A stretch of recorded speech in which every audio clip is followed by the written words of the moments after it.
Imagine waking up one morning and realizing that a single decision made by one executive in one quiet boardroom erased more money than most countries will ever see in their lifetime. Not millions, not even billions, trillions of dollars, gone, almost overnight. And here's the scary part. At the exact moment these decisions were made, they didn't look stupid. They looked smart, logical, even brilliant. That's what makes these stories so dangerous, because the same kind of thinking happens inside companies every single day. And if you've ever invested money, started a business, or trusted a famous brand, you've been standing closer to disaster than you think. Most people believe business failures come from bad products or lazy people, but that's rarely true. The biggest disasters in history usually start with confidence, ego, and a belief that success will last forever. Today, we're diving into the most expensive business mistakes ever made. Decisions that destroyed empires, ruined reputations, and rewrote entire industries. And as we go through these stories together here on Money Explained Simply, you'll start to notice a pattern that should honestly make you a little uncomfortable, because these mistakes don't belong to dumb people. They belong to very smart people who stop questioning themselves. Before we jump deeper, a quick moment. If you enjoy stories that break down money, power, and massive mistakes in a way that actually makes sense, hit like and subscribe. It helps this channel reach more people who want to understand how the financial world really works. And it keeps these deep dives coming without the boring textbook stuff. All right, let's get into it. Let's start with a company that once defined innovation, confidence, and cool. A brand so powerful that people camped outside stores just to buy its products. Nokia. In the early 2000s, Nokia wasn't just winning the phone market, it owned it. More than half the world's mobile phones were made by Nokia. Executives weren't worried about competition because, frankly, there was none. And then came a moment that would cost the company hundreds of billions in lost value. Nokia saw the smartphone coming. That's the part that hurts. They knew touchscreens were the future. They had prototypes, had engineers begging leadership to move faster.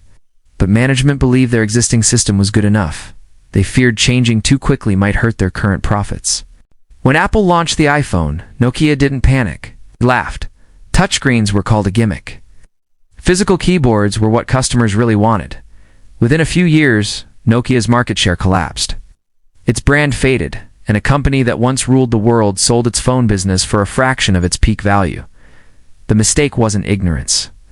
It was arrogance. Now let's talk about Blockbuster, a name that still feels unreal to say out loud. At its peak, Blockbuster had over 9,000 stores and made billions renting DVDs. Friday nights were built around those blue and yellow signs. Then a small company called Netflix came along with a strange idea. No late fees. DVDs by mail. Later streaming. Blockbuster had a chance to buy Netflix for about $50 million. To Blockbuster executives, that number felt ridiculous. Why buy a tiny startup when you already dominate the market? Truth was, Blockbuster wasn't a movie rental company. It was a late fee company. Those fees made up a huge chunk of profits. Netflix threatened that model, so instead of adapting, Blockbuster ignored it. By the time they tried to copy Netflix, it was too late. Stores closed, debt piled up, and Blockbuster filed for bankruptcy, while Netflix became one of the most powerful entertainment companies on earth. One decision. One laugh in a boardroom. Hundreds of billions in opportunity lost. Then there's Yahoo, a company that once was the internet. Yahoo could have owned search, email, news, video, and social media all under one roof. And in many ways, it almost did. Yahoo had the chance to buy Google. Twice it passed. It had the chance to buy Facebook early.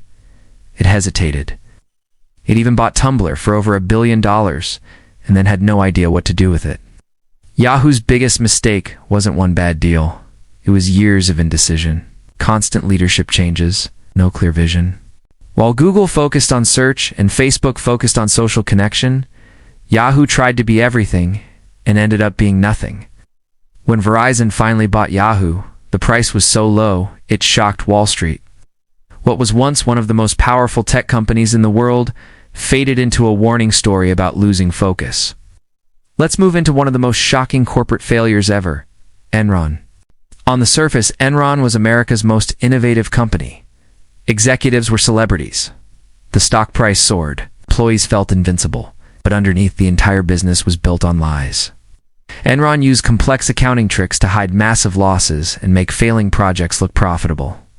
Executives weren't just making bad decisions. They were lying to investors, employees, and regulators. Until it didn't. When the truth came out, Enron collapsed almost instantly. Thousands lost their jobs. Employees lost retirement savings. Investors lost billions. The lesson here is brutal. You can fake success for a while, but the bill always comes due, and when it does, it destroys everything. Not all billion-dollar mistakes come from fraud. Sometimes they come from overconfidence. Take Quibi, a company that raised nearly $2 billion before launching a single product. The idea was simple: short, high-quality videos for phones made by Hollywood professionals. The founders believed they understood the future of entertainment better than anyone else. What they didn't understand was the audience. People didn't want to pay for short videos when free options already existed. The app was confusing. The timing was terrible. And within months, Quibi shut down. Nearly $2 billion evaporated. The mistake wasn't lack of money. It was lack of humility. Even giants like Microsoft have made mistakes that cost staggering amounts. In the early 2000s, Microsoft dominated personal computing. But when smartphones arrived, the company completely missed the moment.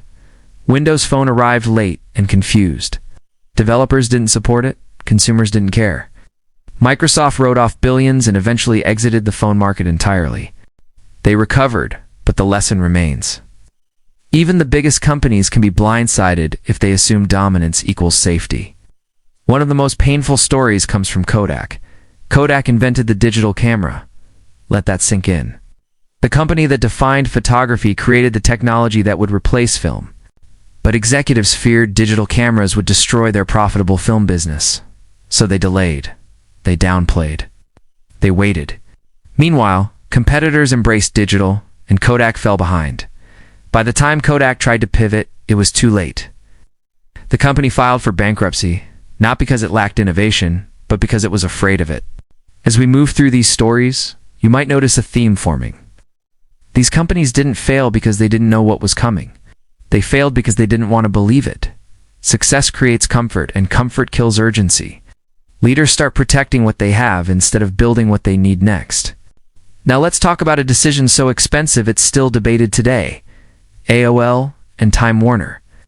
In 2000, AOL bought Time Warner in what was supposed to be the merger of the future. Internet meets media. The deal was worth over $160 billion, making it one of the largest mergers in history. The cultures clashed. The technology didn't integrate. The internet bubble burst. What was meant to create unstoppable growth became one of the most disastrous mergers ever. Billions were written off. Careers were destroyed.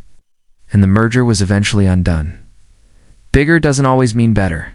Near the end of these stories, there's a question worth asking.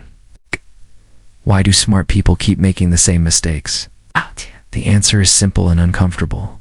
Power isolates. Success silences criticism. Fear of losing control often outweighs logic. Executives don't fail because they're evil or stupid. They fail because they're human. This is why understanding these mistakes matters, even if you never run a company, because the same psychology shows up in investing, careers, and personal decisions. Holding on to what feels safe.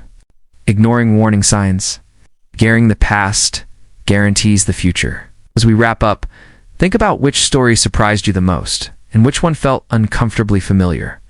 Drop a comment sharing which business mistake you think was the most shocking, or which company you believe could still make a comeback. And if you found value in this breakdown, share this video with someone who loves business stories or investing lessons. These conversations are what keep Money Explained simply growing, and your support genuinely makes a difference. Because in the world of business, the most expensive lessons are rarely taught in classrooms. They're paid for in billions, learned too late, and remembered forever.